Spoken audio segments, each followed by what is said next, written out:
Good morning. We are now recording. Good morning, everyone. It is 10:01 a.m. on, what is it, June 11th.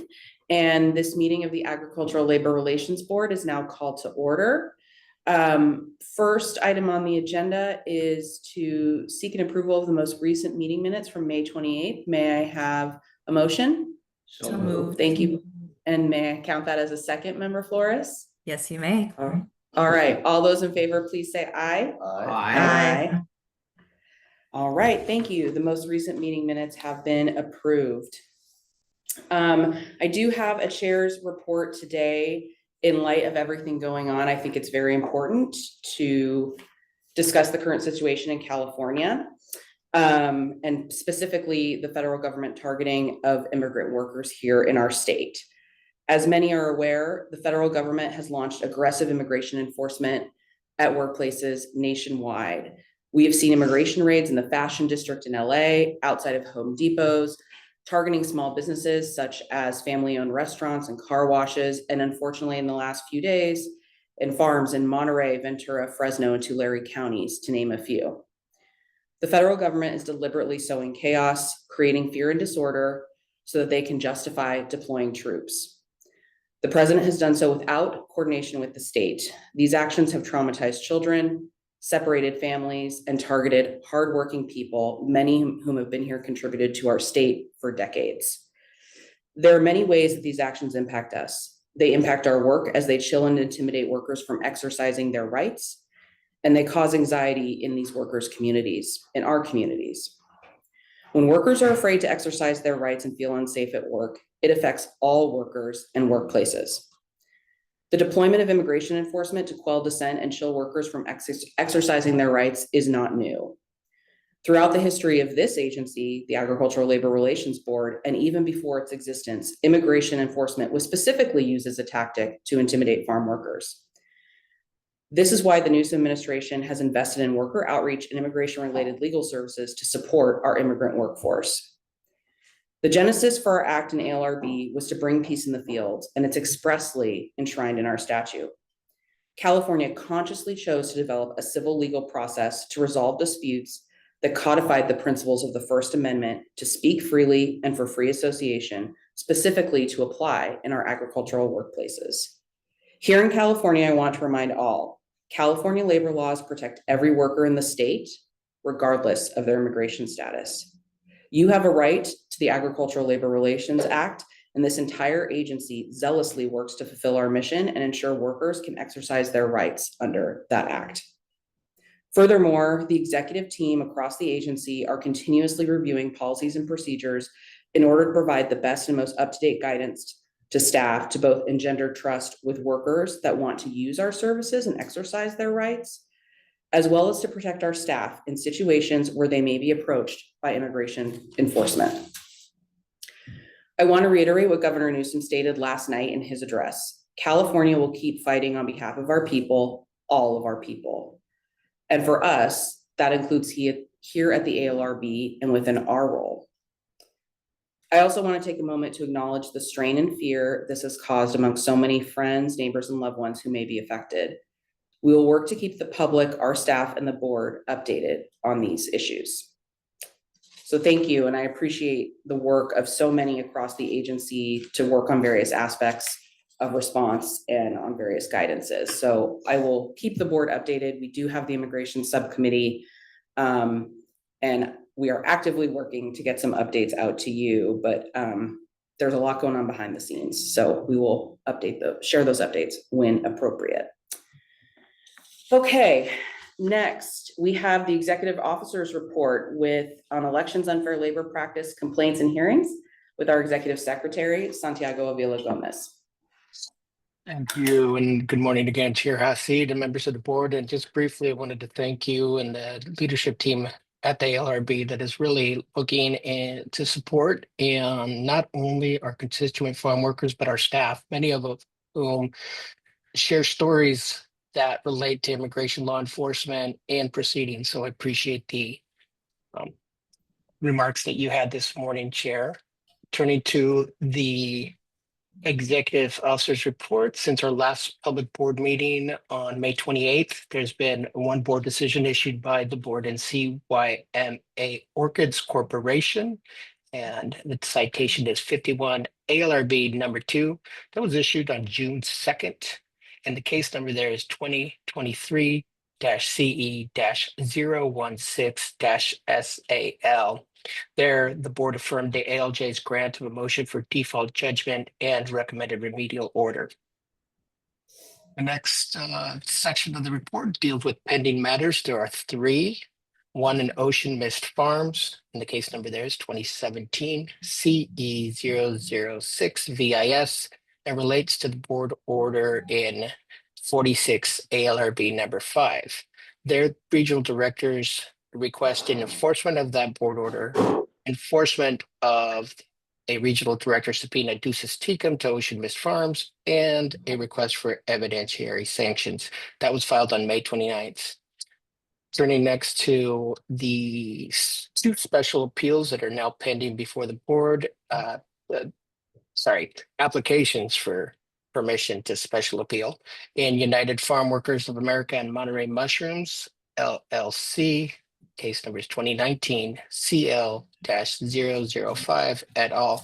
The first relates to the general counsel's request for special permission to appeal on the merits the underlying ALJ's order denying a virtual hearing that was filed June 9th.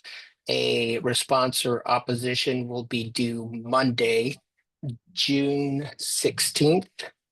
I'm sorry, June 16th, apologies. And then the next, also in the United Farm Workers of America and Monterey Mushrooms case, is the UFW's request for special permission to appeal the ALJ's order regarding their motion to bifurcate. That was filed June 10th, and any response or opposition is due on June 17th. This report, as well as other materials, are found on the ALRB's website under the meetings tab. And that concludes my report, and I'm happy to answer any questions. Thank you, Santiago. Next, we have our litigation report with Chief Board Counsel Laura Hike. Laura. Good morning. So just a brief update today. In the wonderful Nurseries versus ALRB case in Federal District Court, that's case number 1:4-CV-01601-KES-CDB. On June 6th, the board filed its reply to the individual employees who were granted intervener status in that matter. They were able to file a reply to the board's motion to dismiss. They filed that on the 27th of May, and then the board filed its reply to that on the 6th. There'll be a hearing on the motion to dismiss on August 18th.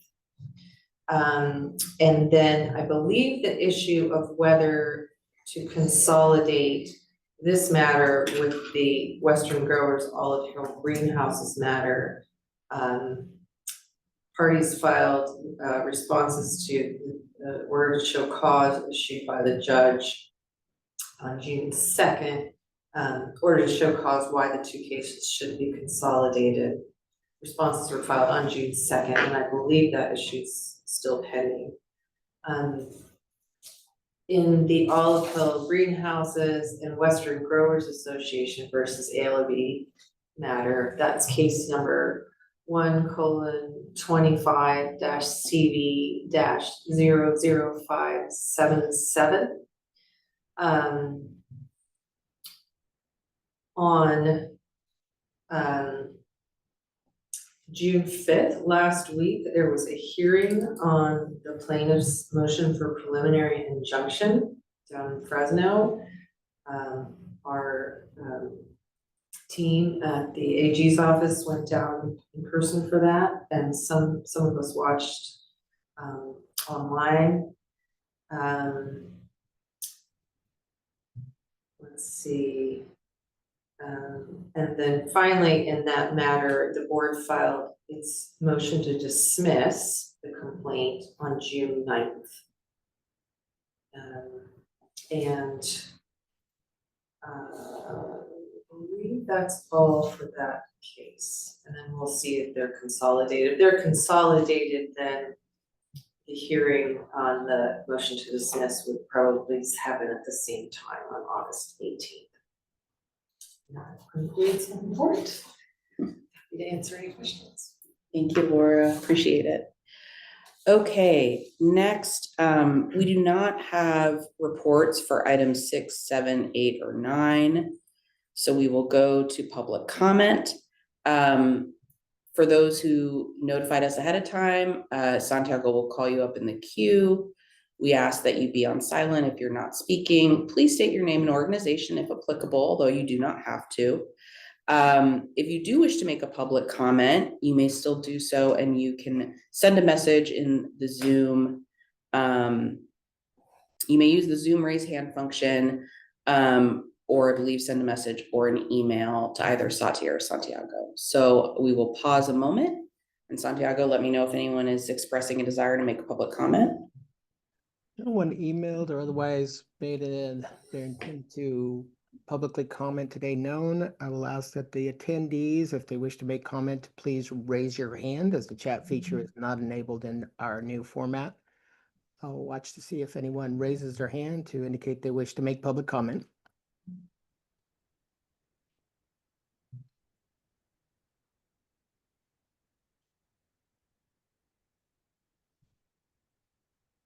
Doesn't look like it. Okay. Well, we will then wrap up that part of the meeting, and the board at 10:12 will now recess into closed session. Thank you. We are now recording. All right, good afternoon, everyone. It is 12:35 p.m. The board has returned from closed session. We have announcements. The next board meeting is scheduled for June 25th. The board anticipates also scheduling a meeting for June 23rd, and we'll work to get a notice out in timely fashion this week. That concludes, and let the record reflect, Member Hall and Member Flores are here as well. I'm realizing just now, I did not formally call the roll, I think, at the beginning of the meeting, but I want to acknowledge that every member is here of our board. We have a full board present. Other than that, we can now adjourn, and we will see everyone on June 23rd. All right, thank you. Take care.